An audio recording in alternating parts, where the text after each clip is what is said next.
Բարձրագույն խմբի ընթացիկ առաջնության հաշվետու տուրի խաղին Շիրակի և Բանանցի ֆուտբոլիստները խաղադաշտ դուրս եկան սև թևկապներով։ Ներկաները 1 րոպե լռությամբ հարգեցին սահմանին զոհված զինվորների հիշատակը, ինչից հետո միայն մրցավարն ազդարարեց խաղի մեկնարկը։ Առավել ակտիվ սկսեցին շիրակցիները, դրվագներից մեկում գնդակը նույնիսկ դիպչեց տարպասացողին։ Պիճախճանի սաներն այդուամենայնիվ կարողացան առաջին կեսում 2 գոլ խփել, հաշիվը բացեց Օդիլոն Կուակուն։ Կրկնապատկեց սերբ լեգիոներ Նեմանյա Ստոսկովիչը։ Երկրորդ կեսում թիմերը մեկական գոլ փոխանակեցին, աչքի ընկան Պետրոս Ավետիսյանն ու Վիուլեն Այվազյանը։ Շիրակը հաղթեց 3-1 հաշվով։ Իդեպ սերբ Ստոսկովիչն իր գոլը նվիրեց սահմանին զոհված զինվորների հիշատակին։ Մենք երկուս էլ քրիստոնյա ազգ ենք, երկուս էլ նույն ավանդույթները ունենք ու ես այս ամենով ուզեցի ցույց տամ, որ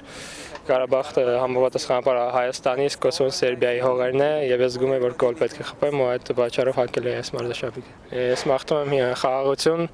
ու շատ եմ ուզում, որ Ղարաբաղը հետ գա Հայաստանի կազմի մեջ մտնի։ Երկրորդ կեսում Պանասն ակտիվացել էր, փոխարինման դուրս եկած Պետրոս Ավետիսյանին հաջողվեց սրել խաղն առջևի գծում եւ դառնալ գոլի հեղինակ։ Շատ դժվար խաղ ստացվեց նախ մեզ համար։ Հենց խաղասկզբում գոլեր բաց թողեցինք, հետո չկարողացանք հետ բերել դա։ Փոխարինն մտնելուց առաջ շատ մեծ էր ցանկությունս գոլ խփելու եւ մտա հաջողվեց, ուրախ եմ որ գոլ խփեցի, սակայն վաստացեց որ պարտվեցինք, չկարողացանք հետ բերել խաղը։ Խփած գոլից հետո Պանանցը փորձեց զարգացնել հաջողությունը, սակայն դա անել չհաջողվեց։ Նախ երկրորդ տեղինը ստացավ եւ խաղադաշտից հեռացվեց Վահագն Այվազյանը, իսկ խաղի ավարտից րոպեներ առաջ շիրակցի Վիուլեն Այվազյանն երրորդ գնդակն ուղարկեց հյուրերի տարպասը։